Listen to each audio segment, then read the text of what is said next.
इसी अध्याय पर हम बात करें स्वतंत्रता की पूर्व संध्या पर भारतीय अर्थव्यवस्था। इस अध्याय को पढ़ने के बाद आप क्या करेंगे, स्वतंत्रता प्राप्ति के समय जो वर्ष 1947 में भारत की अर्थव्यवस्था की दशा के बारे में जानेंगे कि स्वतंत्रता प्राप्ति के समय था जब 1947 में भारतीय अर्थव्यवस्था की दशा के बारे में हम जानेंगे। फिर नंबर 2 इसमें जानेंगे कि जो भारतीय अर्थव्यवस्था को जो अल्प विकास यानी कि कम विकास हुआ तथा गत्य अवरोध की स्थिति में पहुंचा देने वाले कारकों से हम परिचित होंगे। और ये कथन किसका है, विक्टर अलेक्जेंडर ब्रूस का है। इन्होंने कहा भारत हमारे साम्राज्य की धुरी है। यदि हमारे साम्राज्य का कोई राज्य अलग हो जाता है तो हम जीवित रह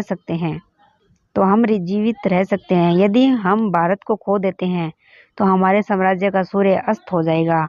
विक्टर अलेक्जेंडर ब्रूस ने बोला 1894 में ब्रिटिश इंडिया के वायसराय थे। अब परिचय पढ़ लेते हैं। परिचय में क्या, भारत का आर्थिक विकास विषयक इस पुस्तक का मूल उद्देश्य आपको भारतीय अर्थव्यवस्था की मूलभूत विशेषताओं की जानकारी देना और स्वतंत्रता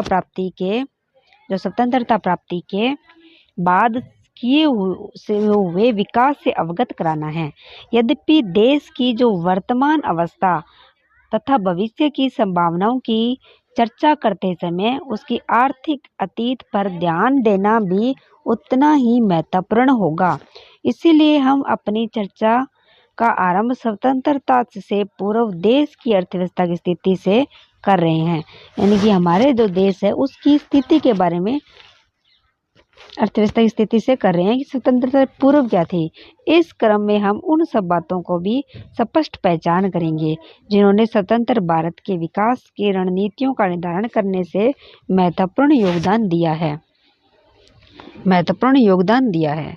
भारतीय अर्थव्यवस्था की वर्तमान संरचना कोई आज की नहीं है, यानी कि जो भारतीय अर्थव्यवस्था की वर्तमान जो संरचना है वो कोई आज की नहीं है। इसके मूल सूत्र तो इतिहास में बहुत गहरे हैं, विशेष रूप से उस अवधि में जब भारत 15 अगस्त 1947 को स्वतंत्रता प्राप्ति के पूर्व 200 वर्षों तक ब्रिटिश शासन के अधीन था। भारत में यानी कि जो हमारा भारतीय अर्थव्यवस्था है उसकी जो वर्तमान की जो आज की संरचना है वो आज की नहीं है। और मूल सूत्र तो उसके इतिहास के बहुत गहरे हैं, क्योंकि जब भारत 15 अगस्त 1947 को स्वतंत्रता प्राप्ति से पहले 200 वर्षों तक ब्रिटिश शासन के अधीन था, तो भारत में ब्रिटिश औपनिवेशिक शासन का मुख्य उद्देश्य क्या था, इंग्लैंड में तेजी से विकसित हो रहे, यानी कि जब 200 सालों तक देश था वो शासित हो रहा था, तो उस समय जो ब्रिटिश औपनिवेशिक शासन का मुख्य उद्देश्य यही था कि जो इंग्लैंड से तेजी से विकसित हो रहे औद्योगिक आधार के लिए भारतीय अर्थव्यवस्था को केवल एक कच्चा माल प्रदायक तक ही सीमित रखना था। केवल हमारे भारत को कच्चा माल प्रदायक तक ही सीमित रखना था, उनका मूल उद्देश्य तो उनका यही था।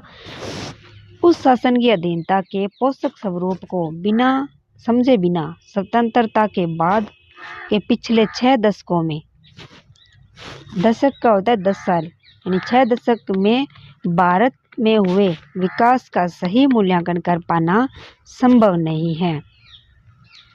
औपनिवेशिक शासन के अंतर्गत निम्न स्तरीय आर्थिक विकास, जब औपनिवेशिक शासन था उस टाइम भारत का जो निम्न स्तर पर आर्थिक विकास हो रहा था। तब अंग्रेजी शासन की स्थापना से पूर्व, जो पहले अंग्रेजी शासन स्थापित नहीं हुआ था उससे पूर्व भारत की जो स्थिति थी अपनी स्वतंत्र अर्थव्यवस्था थी। यद्यपि जन सामान्य की आजीविका और सरकार की आय का मुख्य स्रोत कृषि था, यानी कि पहले की जो अर्थव्यवस्था थी हमारी स्वतंत्र थी, उस टाइम क्या था कि आजीविका थी, सरकार की आय का मुख्य स्रोत था वो कृषि था। फिर भी देश की अर्थव्यवस्था विभिन्न प्रकार की विनिर्माण गतिविधियां हो रही थी। सूती और रेशमी वस्त्र, धातु आधारित बहुमूल्य मणिरत्न आदि से जुड़ी शिल्प कलाओं से उत्कृष्ट केंद्र के रूप में भारत विश्व भर में सुविख्यात हो चुका था। शिल्प कलाओं से पूरे विश्व भर में सुविख्यात हो चुका था और भारत में बने इन चीजों की विश्व के बाजारों में जो विश्व के बाजार है उनमें अच्छी सामग्री के प्रयोग तथा उच्च स्तर की कलात्मकता के आधार पर बड़ी प्रतिष्ठा थी। औपनिवेशिक शासकों द्वारा रची गई आर्थिक नीतियों का ध्येय, जो औपनिवेशिक शासक थे उनके द्वारा जो रची गई जो आर्थिक नीतियां थी उनका उद्देश्य ध्येय भारत का आर्थिक विकास नहीं था, बल्कि अपने मूल देश ब्रिटेन था उनके आर्थिक हितों का संरक्षण और संवर्धन ही था। ये उनका एक ही मूल उद्देश्य था कि अपने खुद के देश को आर्थिक हितों का संरक्षण करना और उनका संवर्धन करना था। इन नीतियों ने भारत की अर्थव्यवस्था का स्वरूप के मूल रूप को बदल डाला। जो भारत की अर्थव्यवस्था थी उसके मूल स्वरूप को बदल डाला। भारत इंग्लैंड को कच्चे माल की पूर्ति करने तथा वहां के बने तैयार माल को आयात करने वाला देश बनकर रह गया। यानी कि भारत क्या बनकर रह गया, भारत था वो इंग्लैंड को कच्चे माल की पूर्ति कर रहा था और जो वहां का बना हुआ माल था उनका आयात करने वाला देश बनकर रह गया। आगे है कि स्वाभाविक ही था कि जो औपनिवेशिक शासक ने इस देश की राष्ट्रीय तथा प्रति व्यक्ति आय का आकलन करने का भी ईमानदारी से कोई प्रयास नहीं किया।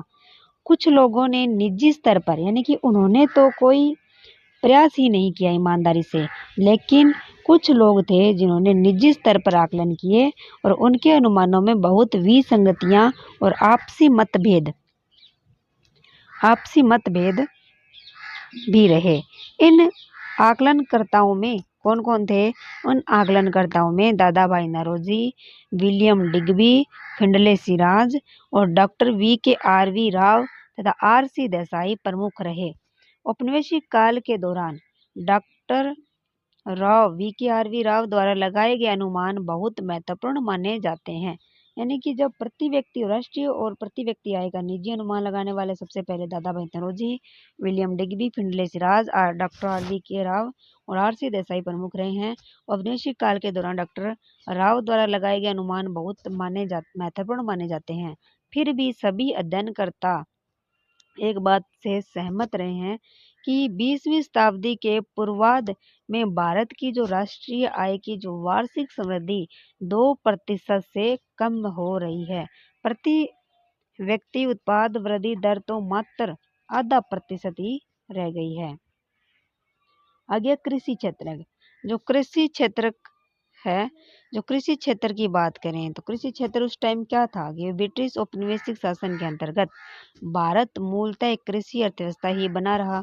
देश की लगभग कितनी 85% जनसंख्या थी वो गाँव में निवास करती थी।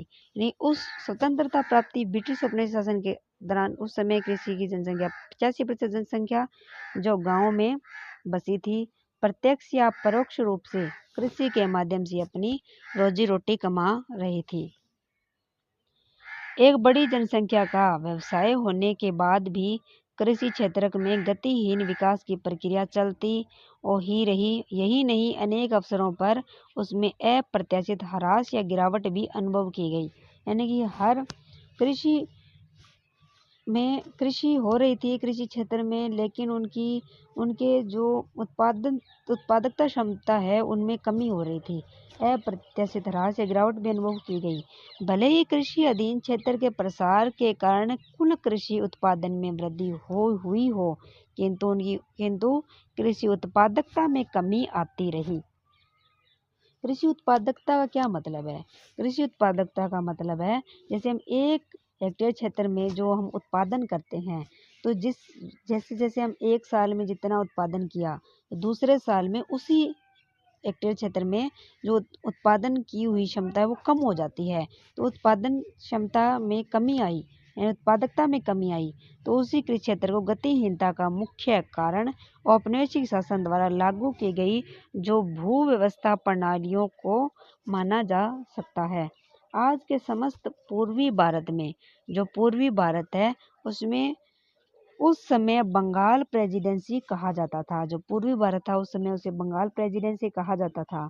लागू की गई जमींदारी व्यवस्था में कृषि कार्यों से होने वाले समस्त लाभ को जमींदार ही हड़प जाते थे। उन्हें जमींदार हड़प जाते थे। किसानों के पास कुछ नहीं बच पाता था। यही नहीं, अधिकांश जमींदार थे, वो सभी औपनिवेशिक शासकों ने कृषि क्षेत्र की दशा को सुधारने के लिए कुछ नहीं किया। जमींदारों की रुचि तो किसानों की आर्थिक दुर्दशा की अनदेखी कर उनसे से अधिक लगान संग्रह करने तक सीमित रहती थी। क्योंकि जमींदार क्या करते थे, जमींदार केवल उनसे लगान में ही उनका ध्यान रहता था। बस उन्हें और उनकी आर्थिक दुर्दशा से उन्हें कोई मतलब नहीं था। वो केवल उनसे लगान संग्रह करने तक ही सीमित रहती थी। इसी कारण कृषक जो वर्ग था उसे नितांत दुर्दशा और सामाजिक तनाव थे, उनको झेलने को बाध्य होना पड़ा। राजस्व व्यवस्था की शर्तों का भी जमींदारों के इस व्यवहार के विकास में बहुत योगदान रहा है। राजस्व की निश्चित राशि सरकार के कोष में जमा कराने की तिथियां पूर्व से निर्धारित थी। यानी उस टाइम क्या था कि जो औपनिवेशिक शासन के दौरान जो राजस्व की जो निश्चित राशि थी सरकार के कोष में जमा कराने की जो तिथि थी पहले ही निर्धारित कर दी जाती थी, और उसी के अनुसार रकम जमा नहीं करा पाने वाले जमींदार थे उनके अधिकार छीन लिए जाते थे। यानी कि जो जमींदार उन पर निर्धारित समय पर राशि जमा नहीं करवाता था उनसे अधिकार छीन लिए जाते थे। और साथ ही प्रौद्योगिकी के निम्न स्तर, यानी कि जो प्रौद्योगिकी है, टेक्नोलॉजी है, उसका स्तर था निम्न, और सिंचाई सुविधाओं के अभाव और सिंचाई उर्वरक का नगण्य प्रयोग से कृषि उत्पादकता के स्तर को बहुत निम्न स्तर रखने के लिए उत्तरदायी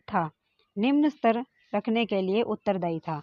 किसानों की दुर्दशा को और बढ़ाने में इसका भी बड़ा योगदान रहा है। देश के कुछ क्षेत्रों में कृषि के व्यवसायीकरण के कारण नगदी फसलों की उच्च उत्पादकता के प्रमाण भी मिलते हैं। यानी कि देश के कुछ क्षेत्र ऐसे थे जो केवल व्यवसाय की दृष्टि से वहां पर कृषि की जाती थी, और उसी के कारण जो नगदी फसलों की जो उच्च उत्पादकता के प्रमाण भी मिलते हैं। किंतु उच्च उत्पादकता के लाभ भारतीय किसानों को नहीं मिल पाते थे, क्योंकि उन्हें तो खाद्यान्न की खेती के स्थान पर नगदी फसलों का उत्पादन करना पड़ता था। मतलब उन्हें कोई उनका भी लाभ नहीं मिल पाता था, वो भी उसी खाद्यान्न के स्थान पर नगदी फसलों को उत्पादन करना पड़ता था, जिनका प्रयोग अंततः इंग्लैंड में लगे कारखानों में किया जाता था। सिंचाई व्यवस्था में कुछ सुधार के बावजूद भारत बाढ़ नियंत्रण और भूमि की उपजाऊ शक्ति के मामले में पिछड़ा हुआ था। जबकि किसानों के एक छोटे से वर्ग ने अपने फसल पैटर्न को परिवर्तित कर खाद्यान्न फसलों की जगह वाणिज्यिक फसलें उगाना आरंभ किया। काश्तकारों के एक जो वाणिज्यिक फसल थी उनका आरंभ किया, और काश्तकारों के एक बड़े वर्ग पर तथा छोटे किसानों के पास कृषि क्षेत्र में निवेश करने के लिए न ही संसाधन थे और न ही तकनीक थी और न ही कोई प्रेरणा। तो ये कृषि के बारे में हमने अध्ययन किया है। कृषि की स्थिति कैसी थी। थैंक यू, धन्यवाद।